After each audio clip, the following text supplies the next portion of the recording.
जय हिंद। आज हम लोग बायोलॉजी पढ़ेंगे। बायोलॉजी क्या है? जिसमें जीवों के बारे में अध्ययन करते हैं उसे बायोलॉजी कहते हैं। जिसमें जीवों के बारे में अध्ययन करते हैं उसे हम बायोलॉजी कहते हैं। बायोलॉजी के जनक अरस्तु। बायोलॉजी के जनक कौन? अरस्तु। बायोलॉजी के जनक अरस्तु। ठीक है। जिसमें जीवों के बारे में अध्ययन करते हैं उससे बायोलॉजी कहते हैं और बायोलॉजी के जनक अरस्तु। बायोलॉजी के दो भागों में बांटा गया है, जियोलॉजी और बोटनी। जियोलॉजी मतलब जंतु विज्ञान और बोटनी मतलब वनस्पति विज्ञान। जो जियोलॉजी में जो होता है जिसमें जीव के बारे में पढ़ते हैं, जिसमें जीव के बारे में अध्ययन करते हैं, जियोलॉजी कहलाता है। और जिसमें पेड़ पौधा के बारे में अध्ययन करते हैं उससे बोटनी कहते हैं। ठीक ना। जियोलॉजी के पिता अरस्तु हैं और बोटनी के पिता या जनक थियोफ्रेस्टस है। ठीक है। देखिए, उतना होने के बाद जानेंगे हम लोग कि जो पेड़ में होता है ना, पेड़ में कैसा गति होता है और मनुष्य में कैसा गति होता है, ये हम लोग जानेंगे। ठीक ना। या जियोलॉजी क्वेश्चन पूछता है कि जियोलॉजी में है ना कैसा गति होता है, या मनुष्य में कैसा गति होता है ना, या पेड़ पौधे में कैसा गति होता है। ठीक है। तो ये जानेंगे हम लोग। ठीक है। तो पहले जो जियोलॉजी जितना जीव जंतु आता है उसमें आपका स्थानांतरण है ना, स्थानांतरण मतलब एक जगह से दूसरे जगह जाना मतलब स्थानांतरण होना। ठीक ना। तो उसमें स्थानांतरित गति पाया जाता है ना। और पेड़ पौधा में जो होता है पेड़ पौधा, तो पेड़ पौधा में है ना स्थानबद्ध मतलब क्या होता है? पेड़ पौधा एक ही जगह स्थिर रहता है। क्या होता है कि एक जगह पेड़ पौधा स्थिर रहता है, जिससे क्या कहते हैं? स्थानबद्ध गति कहते हैं। ठीक है। देखिए, जो जंतु होता है उसमें कौन सा गति? स्थानांतरित गति होती है। और जिसमें जो पेड़ पौधा होता है वो एक जगह रहता है। देखते हैं ना, जो पेड़ पौधा रहता है क्या होता है? एक जगह हिलते डुलते रहता है। नहीं जी, लेकिन हम लोग है कि देखिए चल फिर रहे हैं ना, या जो जानवर होता है चल फिर सकता है, जिससे क्या होता है? एक जगह से दूसरी जगह जाता है। उसी कारण उसको क्या बोलते हैं? स्थानांतरित गति कहते हैं। ठीक है। तो उतना होने के बाद हम लोग चलेंगे सेल। ठीक ना। इतना पढ़ने के बाद अब सेल चैप्टर शुरू होती है। सेल यानी कोशिका, सेल यानी कोशिका, सेल यानी कोशिका। ठीक है ना। सेल का बायोलॉजिकल नेम होता है साइटो। का नाम होता है साइटो। ठीक ना। इसका अध्ययन साइटोलॉजी कहलाता है। कोशिका का अध्ययन क्या कहलाता है? साइटोलॉजी कहलाता है। कोशिका का अध्ययन क्या कहलाता है? साइटोलॉजी कहलाता है। ठीक है। देखिए, खोज कौन किया या जनक कौन है इसका? तो इसका जनक रॉबर्ट हुक है ना। कब किया? 1665 ईस्वी में है ना। 1665 ईस्वी में किया। वो कैसा खोज किया? मृत कोशिका। कहने का मतलब मृत, मारा हुआ कोशिका है ना। देखा उसको माइक्रोस्कोप से देखा लगा, उसको मारा हुआ लोग। ठीक है। तो उसे है ना मृत कोशिका घोषित किया। ठीक ना। उसके बाद आया जीवित कोशिका खोज। तो जीवित कोशिका खोज एंटोनी ऑन लीवेनहॉक कब? 1674 ईस्वी में। कब? 1674 ईस्वी में। देखिए, रॉबर्ट हुक 1665 ईस्वी में मृत कोशिका का खोज किया, जिसके कारण उनको फादर ऑफ साइटोलॉजी कहा गया। और जीवित कोशिका का खोज एंटोनी ऑन लीवेनहॉक ने 1674 ईस्वी में किए, जिसके कारण फादर ऑफ बैक्टीरियोलॉजी कहलाया। ठीक है। अब उसके बाद आता है सिद्धांत है ना। कोशिका का सिद्धांत किसने दिया? तो कोशिका का सिद्धांत स्लाइडेन व स्वान ने दिया। ठीक ना। कोशिका का सिद्धांत कौन दिया? स्लाइडेन व स्वान ने दिया। ठीक ना। तब क्वेश्चन पूछता है ना कि मृत कोशिका का खोज किसने किया? तो रॉबर्ट हुक ने किया। कब किया? 1665 में। जीवित का कौन खोज किया? Antonie van Leeuwenhoek. या पूछता है क्वेश्चन इसे कि कोशिका सिद्धांत किसने दिया है ना। तो स्वाइडेन और स्वान ने। छोटी कोशिका कौन? ओवरऑल में है ना, पूरा विश्व में देखा जाए तो है ना, सबसे छोटी कोशिका कौन होती है? माइकोप्लाज्मा। और सबसे बड़ी कोशिका कौन होती है? शुतुरमुर्ग का अंडा होता है। ठीक है।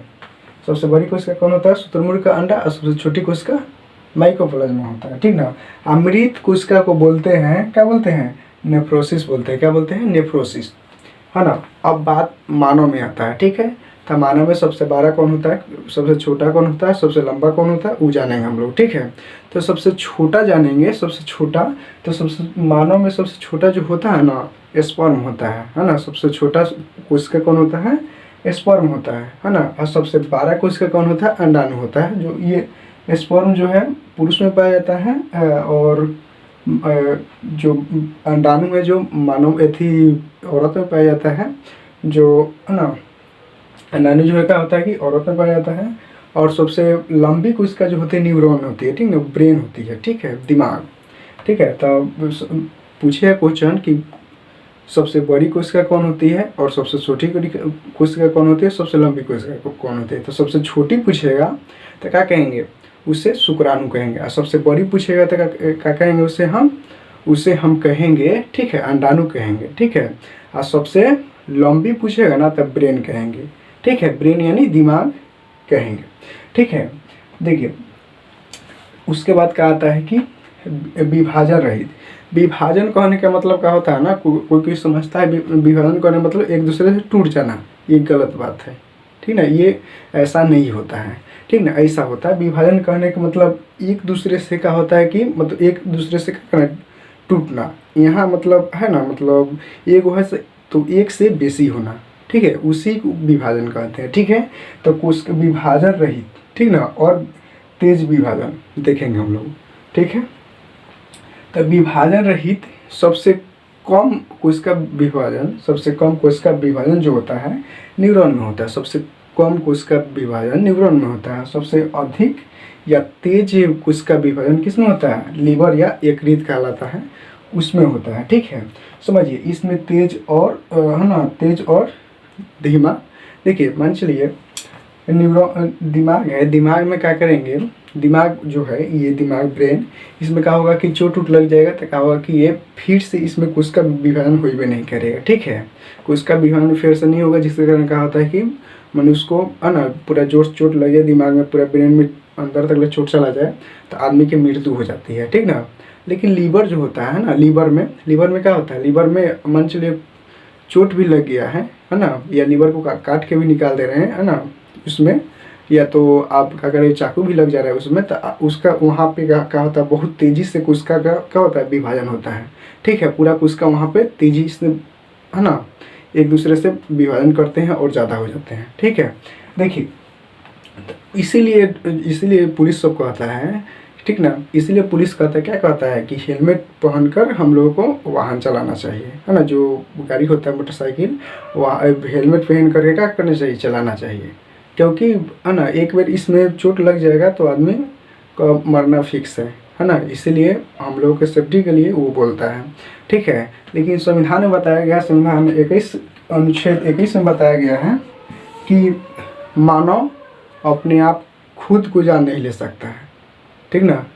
तब बताइए, मान चलिए संविधान में बताया ही है कि अनुच्छेद 21 में कि मानव खुद को अपने जान नहीं ले सकता है, ठीक है। इसलिए पुलिस हम लोग के डांटती है और बोलती है कि हेलमेट पहनिए, ठीक ना। चलिए अब उस पर चलेंगे हम लोग। सबसे कम विभाजन किस में होता है, न्यूरॉन में होता है, पूरा कम यानी दिमाग, ठीक है। और सबसे तेज विभाजन किस में होता है, यकृत में होता है, ठीक ना, यानी लीवर। देखिए कोशिका की बात करेंगे, शरीर कैसे बना हुआ है, ठीक है। स्लाइडिंग और स्वान ने यह सिद्धांत दिया है कि जो मनुष्य का शरीर बना है अनेक लाखों कोशिकाओं के मिलने से बना है, ठीक ना। लाखों जो कोशिकाएं हैं उसके मिलने से क्या हुआ कि एक शरीर बना हुआ है, ठीक है। तो देखिए शरीर कैसे बना हुआ है, जिसे हम जानते हैं घर बनाना है, तो घर बनाना तो पहले तो हमको ईंट चाहिए। ईंट के बाद क्या होगा कि सीमेंट में लाएंगे तब ना बड़का घर बनेगा हमारा, ठीक है। उसके बाद देखिए क्या होता है, पहले कोशिका में जो मानव का शरीर बना है, पहले कोशिका आया है उसमें, ठीक है। देखिए समझिए, पहले घर वाला समझिए। देखिए मान चलिए ईंट ला देंगे बहुत तो घर तो बन जाएगा, लेकिन उतना मजबूत नहीं बनेगा, ठीक है। ईंट मिला देंगे तो ईंट बहुत सारा लाएं, ईंट मिलाने से क्या होगा, दीवार बनेगा पहले, और दीवार बनने के बाद क्या होगा, कमरा बनेगा, और कमरा बनने के बाद क्या होगा, हमारा घर बनेगा, ठीक है। फिर समझिए, मान चलिए ईंट ला दिए, ईंट लाने के बाद क्या करेंगे, ईंट सरिया देंगे तो दीवार हो जाएगा, और दीवार के बाद क्या हो जाएगा, कमरा हो जाएगा, और कमरा के बाद क्या हो जाएगा, मेरा कमरा बनने के बाद मेरा घर हो जाएगा, ठीक है। उसी प्रकार कोशिका के मिलने से क्या कहलाता है, उत्तक। कोशिकाओं के समूह को उत्तक कहते हैं। तो कोशिकाओं के मिलने से क्या होता है, उत्तक होता है, और उत्तक के मिलने से क्या होता है, अंग होता है। ये सब मेरा अंग है, ठीक है। और अंग के मिलने से ये पूरा बॉडी शरीर बन गया है, ठीक है। तो आपको समझ में आ गई होगी हमने जो बताया, ठीक है। इसका स्क्रीनशॉट लीजिए, आपको अगला बता रहे हैं इसमें। अब देखें कोशिका झिल्ली या प्लाज्मा झिल्ली या प्लाज्मा मेम्ब्रेन, ठीक है। देखिए ये प्लाज्मा जो झिल्ली है या कोशिका झिल्ली है किसमें से पाया जाता है, पादप और जंतु दोनों में पाया जाता है। किसमें से पाया जाता है, पादप और जंतु दोनों में पाया जाता है। ये किसकी बनी होती है, प्रोटीन की बनी होती है, ठीक है ना।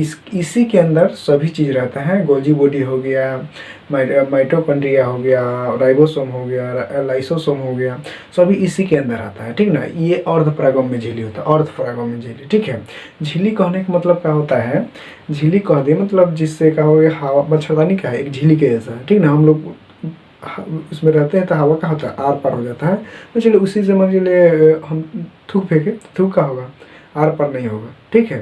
वो जाके फंस जाए, या खखार फेंक दिया तो क्या होगा, उसमें जाकर फंस जाएगा। तो उसी को हम झिल्ली के जैसा समझेंगे, ठीक ना। झिल्ली ये वो होता है, ठीक ना। वो किसकी बनी होती है, प्रोटीन की बनी होती है। किसकी बनी होती है, प्रोटीन के। और किसमें से पाया जाता है, पादप और जंतु दोनों में पाया जाता है। मान चलिए हम लोगों का शरीर है, किसकी बनी होती है, हम लोगों का शरीर कोशिका झिल्ली की बनी होती है, ठीक है। अब थोड़ा बहुत ढकने के लिए कपड़ा हो गया, है ना, बाल उल हो गया, ये सब हो गया, ठीक है।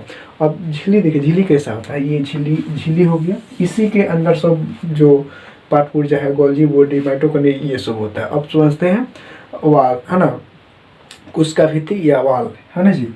ये केवल पादप में ही पाया जाता है। किसमें पाया जाता है, पादप में ही पाया जाता है। ओनली फॉर मतलब ओनली जो होता है पादप में, ठीक है। ये किसकी बनी होती है, सेल्यूलोज की बनी होती है। सुरक्षा तथा आकार प्रदान कर जो होता है, पेड़ पौधा को क्या करता है, सुरक्षा और आकार दोनों को, मतलब मान चलिए जो कोशिका भित्ति नहीं रहा, इसके तुलना में समझिए जो होता है ये कोशिका झिल्ली हो गया, ठीक है। इस कोशिका भित्ति क्या है, कोशिका झिल्ली हो गया, ठीक है। ये झिल्ली, ठीक ना, ये झिल्ली हो गया, ठीक है। तो झिल्ली मान चलिए हम ही लोग सामान खरीदने जाते हैं, हम सब्जी लेने जाते हैं, धनिया हो गया, आलू हो गया, मिर्च हो गया, ये सब लेते हैं। तो क्या करता है कि एगो चिमकी में दे देता है, आलू दे देता है, धनिया दे देता है, मिर्च दे देता है, बट जो होता है ना, जो सब्जी होता है उस सबको एगो झिल्ली में दे देता है, झिल्ली के ऐसा दे देता है ना जी। और मान चलिए बेसिक सामान ले लिया, तो बेसिक सामान लेंगे तो उसको ना गिरने के लिए क्या करेगा, एक चिमकी में दे देगा, उसको दे देगा ना, दे देगा। तो उसी को मतलब एक और जब चिमकी में देगा तो उसका एक और कवर आ गया, मतलब इसके तुलना में ये ज़्यादा मोटा हो गया, होगा ना।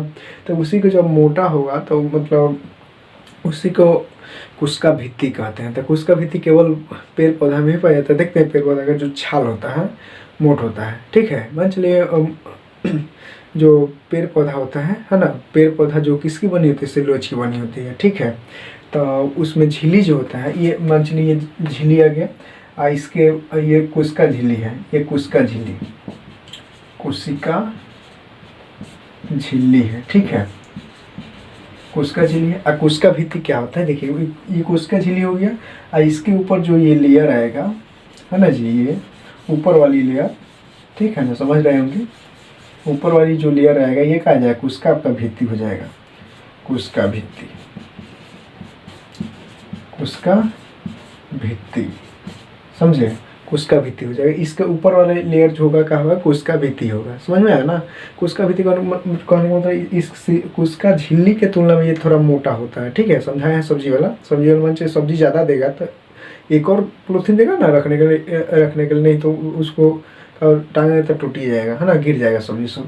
देखिए तो ये किसकी बनी, केवल पादप में ही पाया जाता है। देखिए मैं नोट होता है, नोट या किताब हो गया, या रेशम हो गया, या तो मान चलिए आपका नोट, रुपया पैसा होता है ना, वो किसकी बनी होती है, सेल्यूलोज की बनी होती है। क्वेश्चन पूछता है नारियल जो होता है, नारियल का जो फल होता है किसकी बनी होती है, तो सेल्यूलोज की बनी होती है, ठीक है ना। नारियल का फल जो उसके ऊपर मोटा कवर जो होता है ना, जो मजबूती से होके, है ना जी।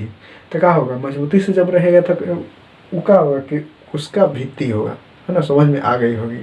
कोशिका भित्ति और कोशिका झिल्ली। अब बढ़ते हैं, है ना।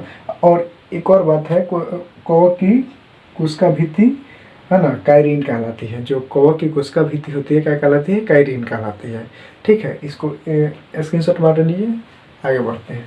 अब देखते हैं माइटोकॉन्ड्रिया। देखिए क्या है, माइटोकॉन्ड्रिया के हिंदी नाम सूत्रकणिका होता है। इसका खोज अल्टमैन ने किया। इसका खोज कभी कभी पूछ लेता है, इसका खोज अल्टमैन ने किया। देखिए क्या होता है माइटोकॉन्ड्रिया का काम है कि मतलब देखिए पहले क्या होता है, श्वसन के दौरान जो हम लोग श्वास लेते हैं, श्वसन के दौरान क्या होता है, रक्त के द्वारा, है ना, जो होता है ना, रक्त के द्वारा जो ऊर्जा होता है, माइटोकॉन्ड्रिया को ऊर्जा प्रदान करना, ये ऊर्जा बनाना ये काम होता है, ठीक है। तो मेन ऊर्जा बनाना काम होता है। तो क्या करता है कि ये मतलब मान चलिए हम लोग श्वास लेते हैं, श्वास लेने के बाद क्या होता है कि रक्त के द्वारा क्या होता है कि ये कोशिका के पास जाता है। कोशिका के पास जाने के बाद क्या होता है कि कोशिका में क्या होता है, माइटोकॉन्ड्रिया है, माइटोकॉन्ड्रिया के पास जाता है। तो माइटोकॉन्ड्रिया क्या करता है कि ऊर्जा बनाना शुरू कर देता है, ठीक है। तो जब ऊर्जा बनाता है तो ऊर्जा जब कब ऊर्जा बनाता है, जब ऑक्सीजन जाता है तो उसके अंदर एक है ना क्रेब्स साइकिल चलता है ना, क्रेब्स साइकिल चलता है। क्रेब्स साइकिल चलने के बाद क्या होता है कि एटीपी का निर्माण होता है। क्या होता है, जब श्वसन के दौरान क्या होता है कि एक क्रेब्स साइकिल चलता है और उसके बाद एटीपी का निर्माण होता है। एटीपी का निर्माण होने के बाद वो जब 38 एटीपी निर्माण होता है, ठीक ना। एटीपी जो होता है 38 एटीपी निर्माण होता है, ठीक है। हाँ, 38 एटीपी मिलकर क्या होता है, एक ग्लूकोज बनाता है। तो ग्लूकोज जन्म करते ऊर्जा होता है, ठीक ना। और ग्लूकोज से क्या होता है कि ऊर्जा, तो ऊर्जा कितना बनाता है, 4.2 कैलोरी ऊर्जा बनाता है। तो माइटोकॉन्ड्रिया कहा जाता है शक्तिगिरी या ऊर्जागिरी या पावर हाउस, उसी को कहा जाता है, ठीक है। किसको, माइटोकॉन्ड्रिया। देखिए माइटोकॉन्ड्रिया की ये चित्र ये होता है, ठीक ना। इसके अंदर एक जो दीवार होता है, ये दीवार है। इसके अंदर जो दीवार होता है, दीवार पर क्या होता है, एक क्रिस्टी पाया जाता है ना, क्रिस्टी। देखिए आंतरिक दीवार को क्रिस्टी कहते हैं। अंदर के जो दीवारी है, जो दीवार है, उसको हम क्या कहेंगे, क्रिस्टी कहेंगे। क्रिस्टी पर क्या होता है कि डीएनए उपस्थित होता है। क्या होता है कि डीएनए उपस्थित होता है क्रिस्टी पर, ठीक है। अब देखते हैं गोल्जी बॉडी। गोल्जी बॉडी क्या है, देखिए गोल्जी, मान चलिए ये बात है कि मान चलिए जब ऊर्जा बनेगा, ऊर्जा तो बनबे करेगा शरीर में, तो ऊर्जा बनेगा तो उसको एक जगह से दूसरी जगह ले जाने के लिए कुछ चाहिए। तो उसके बाद जब है ना ऊर्जा बन जाएगा माइटोकॉन्ड्रिया के द्वारा, तक होता है गोल्जी बॉडी होते हैं। तो गोल्जी बॉडी क्या करता है कि ऊर्जा को पूरा परिवहन कर देता है, पूरे शरीर में बांट देता है, ठीक है ना। तब पूरा शरीर में क्या करता है कि वो उठा करके बांटते हैं। मान चलिए ये बात है कि मतलब कोई आदमी होता है ना जी, कोई आदमी होता है, कोई काम कर रहा है, काम करते करते क्या होता है, थक जाता है ना जी। तो उसको का फिर से ऊर्जा लाने के लिए, मान चलिए हम ही लोग हैं, हम ही हैं, बोलते बोलते क्या हो जाएंगे, थक जा। मेरा मेन बात जो है जीभ है, ठीक ना। मान लीजिए जीभ से हम नहीं बोलेंगे तो क्या होगा, ये जब अगर मान चलिए हम जीभ से नहीं बोलेंगे तो मेरा जो माइटोकॉन्ड्रिया के द्वारा मान चलिए वो भी तो मतलब माइटोकॉन्ड्रिया जो है थक जाएगा। थकने के बाद क्या होगा कि जब मान लीजिए गोल्जी बॉडी जो है, गोल्जी बॉडी नहीं रहेगा तो क्या होगा, आदमी के जो थकावट होगी पूरा ये फिर से नहीं आ पाएगी, ठीक ना। तो इसमें क्या है, मेन बात है कि गोल्जी बॉडी क्या करता है कि ऊर्जा को परिवहन कर देता है, बांट देता है एक जगह से दूसरी जगह। मान चलिए कोई बैडमिंटन खेल रहा है तो उसको हाथ में ज़्यादा थकान होगा, कोई दौड़ रहा है तो पैर में ज़्यादा थकान होगा, है ना जी। हम बोल रहे थे अपने मुँह में, ये जो जीभ है, जीभ का ज़्यादा ये है तो जीभ में थकान होगा, जिसके कारण चलो गोल्जी बॉडी नहीं रहेगा तो पूरा ऊर्जा का परिवहन नहीं करेगा, ठीक है। तब वो जो गोल्जी बॉडी है पूरा जो जहाँ जहाँ ऊर्जा की ज़रूरत पड़ता है, मान चलिए गोड़ थक गया तो गोड़ तक कहा के ऊर्जा को पहुँचाएगा, जिसके कारण फिर से पहले ऐसा हो जाता है ना जी। देखिए अब आता है गोल्जी बॉडी ऊर्जा को परिवहन करता है। उसके बाद आता है राजधानी, है ना, व्हीकल्स। देखिए उसको हम देखिए माइटोकॉन्ड्रिया से को एम से लिख दिए हैं, इसको गोल्जी बॉडी को जी से लिख दिए हैं, और राजधानी जो है, राजधानी को हम भी से, जो व्हीकल्स है तो या राजधानी भी से लिख दिए हैं। देखिए गोल्जी बॉडी का जो खोज किया है ना, कैमिनो गोल्जी ने किया। कैमिनो गोल्जी ने गोल्जी बॉडी का उसी के नाम पर रख दिया गया है ना। राजधानी क्या होता है, देखिए ये जो जल संग्रह करता है, ठीक ना, मतलब पूरा जल को क्या करता है, संग्रह करता है, एक जगह लाता है, ठीक ना। किस में, थी राजधानी में, है ना जी। देखिए क्या होता है, इस मंच में जल संग्रह सबसे अधिक कौन करता है, तो सबसे अधिक करेगा प्लांट, क्योंकि प्लांट को अधिक दिनों तक मान चलिए हम मनुष्य जो होता है या जानवर होता है, ठीक है, उसको प्यास जो जब लगता है जब पी लेते हैं, ठीक ना, जब प्यास लगता है जब पी लेता है। और जो प्लांट होता है, प्लांट को तो अपना जो ऊर्जा थी होता है, जल संग्रह सबसे बेसी नहीं करेगा तो जो बारिश हो गया, ठंड हो गया, है ना जी, और सुखाड़ पड़ जाता है तो वो मतलब जब जल संग्रह नहीं करेगा तो वो जी नहीं पाएगा, है ना, मर जाएगा। तो सबसे अधिक जो जल संग्रह करता है कौन करता है, प्लांट, और सबसे कम करता है एनिमल या एनिमल या है ना जी, या मनुष्य होता है वो कम करता है ना जी। इसके अंदर 65% का होता है कि वाटर होता है, 65 लीटर कहा जाता है, 65 लीटर है ना वाटर होता है। तो कहा जाए कि शरीर में इतना 65 लीटर वाटर कहाँ रहता है ठीक ना, किस में रहता है, कोशिकाओं में रहता है सोवरी, ठीक ना, या और राजधानी में रहता है ना जी। ये अब देखते हैं अगला, स्क्रीनशॉट ले लीजिए। सेंट्रोसोम या तर्काएं, देखिए इसका खोज या है ना, इसका खोज किसने किया, बोरबरी ने किया है ना जी। तर्काएं का या सेंट्रोसोम का काम है ना कोशिका विभाजन। कोशिका विभाजन का मतलब क्या होता है, ठीक ना, कोशिका टूटना नहीं, कोशिका का विकसित होना, बढ़ना, ठीक है। देखिए ये जो सबसे अधिक कोशिका विभाजन किस में होता है, लीवर में होता है, यानी ये यकृत में होता है। और सबसे कम कोशिका विभाजन किस में होता है, ब्रेन में होता है या न्यूरॉन में होता है, ठीक है। और न्यूरॉन में देखिए, न्यूरॉन जो है, न्यूरॉन में है ना जो अधिक मंचले न्यूरॉन जो सबसे अधिक जो कोशिका विभाजन मंचले सबसे अधिक हो जाए कोशिका विभाजन, तो क्या हो जाएगा, वो कैंसर का रूप ले लेता है, ठीक ना। तो कैंसर का रूप मंचले देखिए लीवर में सबसे अधिक होता है ना जी। देखिए जो कोशिका होता है, कोशिका का विभाजन अधिक हो जाए या ढेर है ना, सबसे अधिक हो जाए तो क्या होगा, वही कैंसर का रूप ले लेता है। ब्रेन में देखा जाता है कैंसर का रूप, ठीक है। तो मान चलिए देखा जाए ब्रेन कैंसर कब होगा, जब मान चलिए न्यूरॉन सेल जो होता है, न्यूरॉन सेल में जो कोशिकाओं की संख्या कितना आ जाएगा, 90% आ जाएगा, और गिलियन सेल में कोशिकाओं की संख्या कितना आ जाएगा, 10% आ जाएगा, ठीक है।